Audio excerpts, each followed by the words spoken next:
There are wars that end with treaties, and then there are wars that leave behind legends dotted in the frozen ruins of Stalingrad. During the deadliest battle in human history, soldiers whispered about a figure they could never see clearly, a man who appeared out of nowhere and vanished just as quickly. They called him the ghost soldier of Stalingrad. Some believed he was real, others said he was just fear given a name. But both German and Soviet soldiers agreed on one thing: when the ghost was near, men died. Stalingrad, winter 1942. The city was no longer a city. It was a graveyard of concrete, steel, and frozen bodies. Temperatures dropped below -30°C. Buildings collapsed daily under artillery fire. The Volga River was clogged with ice and blood. And somewhere inside this hell, a silent war was being fought, not between armies but between shadows. A fear the Germans couldn't explain. German soldiers began reporting something strange. Men were being killed without warning. No gunfire, no explosions, just sudden death. A sentry would be standing guard one moment, and the next he would fall silently, a single bullet through his skull. Entire patrols disappeared while moving through ruins they had cleared just hours before. German officers were confused. Their troops were trained, experienced, yet fear was spreading faster than cold. They believed that the Soviets had unleashed something new, something unseen. Whispers among the Red Army, even Soviet soldiers, spoke about him in hushed tones. They said he moved through rubble like smoke, that he never stayed in one place for long, that he knew the city better than anyone alive. Some claimed he wore no markings. Others said he blended into the ruins so perfectly that even comrades walked past him without noticing. No one knew his real name, only his title, the Ghost. The battlefield of snipers. Stalingrad was the perfect killing ground for snipers. Collapsed factories, shattered apartments, endless hiding places. The Soviets trained special marksmen to survive alone for days, sometimes weeks, without support. They lived like animals, moved only at night, fired only when they were certain. But this sniper was different. German soldiers claimed he fired from impossible positions, angles that made no sense, distances that shouldn't have been survivable in that cold. Some bodies were found in places no one believed a sniper could reach. A man or a myth. At first, German command dismissed the stories. They blamed poor morale, cold exhaustion, fear. But as deaths continued, even high-ranking officers began to worry. Reports mentioned the same pattern. One bullet, one kill, no trace, no shell casings, no footprints, no sign of escape. It was as if the city itself was killing them. The psychological war soon. German soldiers refused to move alone. They avoided certain streets, certain buildings. Some claimed they heard footsteps behind them, only to turn around and find nothing. Others swore they saw a figure watching them from the ruins. But when they aimed their rifles, the figure was gone. Fear does terrible things to the human mind. And in Stalingrad, fear became a weapon. The legend begins to grow. Each kill added to the story. Each rumor made the ghost stronger. German soldiers began to believe that one man was hunting them, a sniper so skilled, Pesci said, that death followed wherever he chose to aim, whether he was real or whether he was many men combined into one legend. The effect was the same, that the ghost soldier of Stalingrad was winning a war without ever being seen. And the worst part, this was only the beginning, because as the battle dragged on, the ghost's deadliest encounters were yet to come.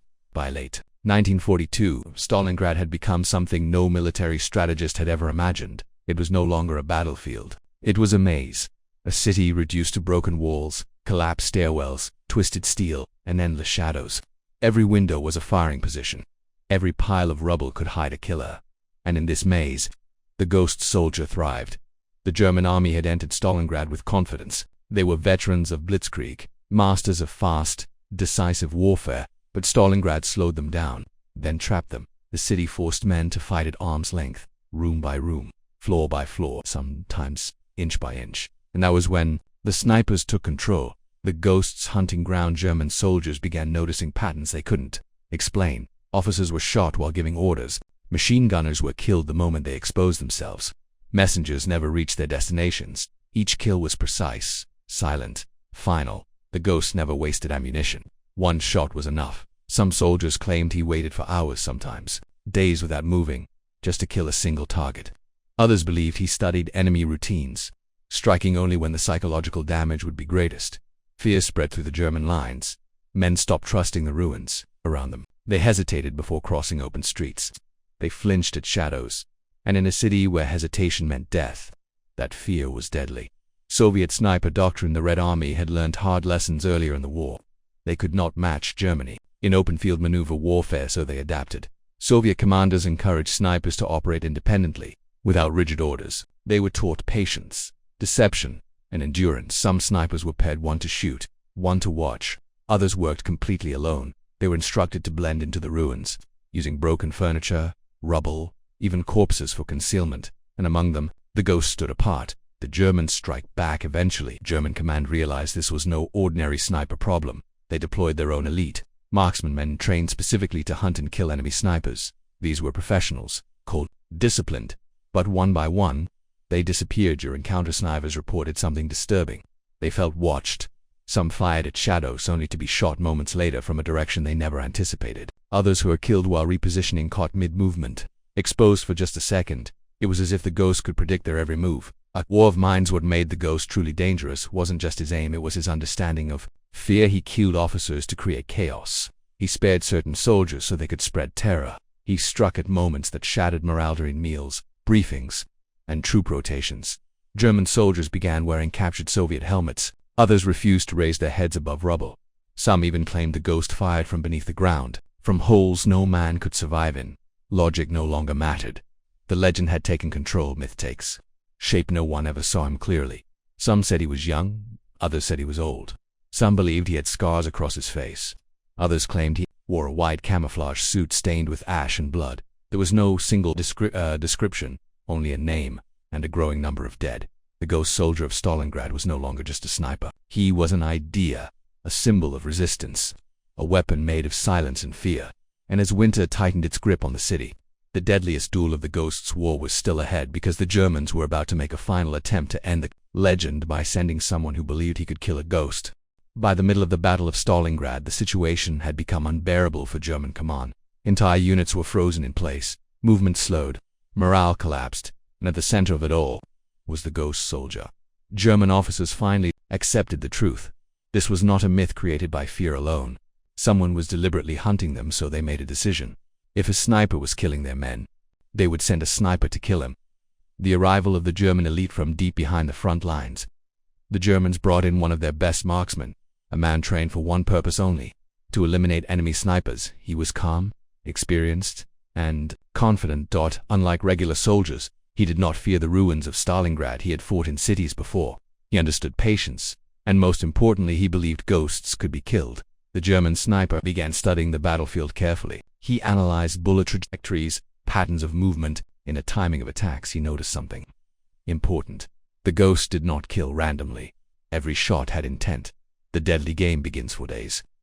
The two snipers hunted each other without firing a single shot.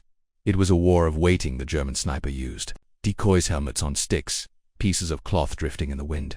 But none of them worked. The ghost never fired. He waited. Then one afternoon, the German sniper made a mistake, just a fraction of a second too long at a firing position. Just enough movement to betray his presence. The bullet missed, but the message was clear. The ghost knew. He was there. From that moment on, the duel became personal. Fear creeps into the hunter. The German sniper realized something terrifying. He was no longer hunting. He was being hunted. At every position he chose felt exposed. Every movement felt watched. He began sleeping less, eating less, thinking too much. He heard footsteps that weren't there. Shadows moved when they shouldn't have. This was not how he was trained to fight, and yet this was exactly how the ghost wanted it. The final encounter on a cold, silent morning, the German sniper spotted what he believed was his chance. A small movement in the ruins, barely visible, almost impossible to notice. He steadied his rifle, controlled his breathing, and waited. Seconds passed, then minutes. Just as he prepared to fire, the world went dark. A single shot echoed through the ruins. When German soldiers later found his body, they were stunned. The bullet had entered through the eye. Perfect, clean, unforgiving. There was no sign of struggle, only silence. The ghost vanishes. Again after the death of the elite sniper, the killing slowed. Not because the ghost was gone, but because the Germans had learned something. There was no defeating him. The ruins of Stalingrad belonged to the shadows, and the shadows belonged to the ghosts. Some soldiers claimed they still saw movement at night. Others swore they felt eyes watching them from the rubble, but no one ever found him. No body, no name, no proof, only rumors and fear. A legend sealed in blood. By the time the Battle of Stalingrad ended, the ghost soldier had become legend. Whether he was one man or many, no one could say for certain. But one thing was undeniable: in a battle filled with tanks, artillery, and millions of soldiers, the most terrifying weapon was a single unseen man, and the truth behind that legend would remain buried Beneath the ruins of Stalingrad, when the Battle of Stalingrad finally ended, the city was silent. Not the silence of peace, but the silence of exhaustion. More than 2 million men had been killed, wounded, or captured. Entire neighborhoods were erased. Factories became tombs. And beneath the frozen rubble, stories were buried forever. One of those stories was the legend of the ghost soldier, searching for the man behind the myth after the war. Historians trying to uncover the truth. German records mentioned an unknown Soviet sniper responsible for dozens of confirmed kills. Some reports spoke of over 200 victims, others suggested even more, but there was no single name attached, no medals, no photographs, no official recognition. This raised a question that remains unanswered even today. Was the ghost soldier a real person, or was he many men combined into one legend? A symbol, not just a soldier. Some historians believe the ghosts represented multiple Soviet snipers operating in the ruins. Their kills, stories, and reputations merged together by fear. Others argue something else. They believe the ghost was real, a single, highly trained marksman, operating beyond command structures, moving alone through the destroyed city, killing with purpose and precision. In a war where survival depended on silence, remaining invisible may have been his greatest weapon. Why legends are born in war battles like Stalingrad pushed the human mind beyond its limits. Men froze, starved, watched friends die beside them in such conditions. Fear becomes powerful, and fear creates stories. Stories give chaos a face. They give death a name. The ghost soldier was that name. For German troops, he became a nightmare, a reminder that no place was safe. For Soviet soldiers, he became hope, proof that even one man could fight back against overwhelming force. The real victory of the ghost, whether the ghost soldier was one man or many. His impact was undeniable. He slowed enemy advances, shattered morale, forced soldiers to hesitate, and in a battle where seconds meant life or death, hesitation was fatal. He did not win the Battle of Stalingrad alone, but he became part of the reason it was won.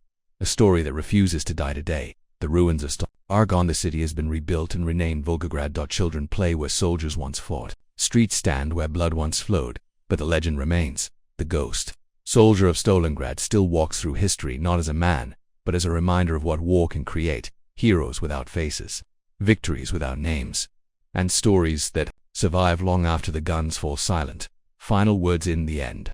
Perhaps the truth doesn't matter as much as the lesson in the deadliest battle ever fought. Among tanks, bombs, and millions of soldiers, the most feared weapon was a shadow, a single shot, a single breath, a single unseen man. That is the legacy of the ghost soldier of Stalingrad. If you enjoyed this story and want more dark, powerful war legends and real history, make sure to subscribe to the channel, because some stories from war should never be forgotten.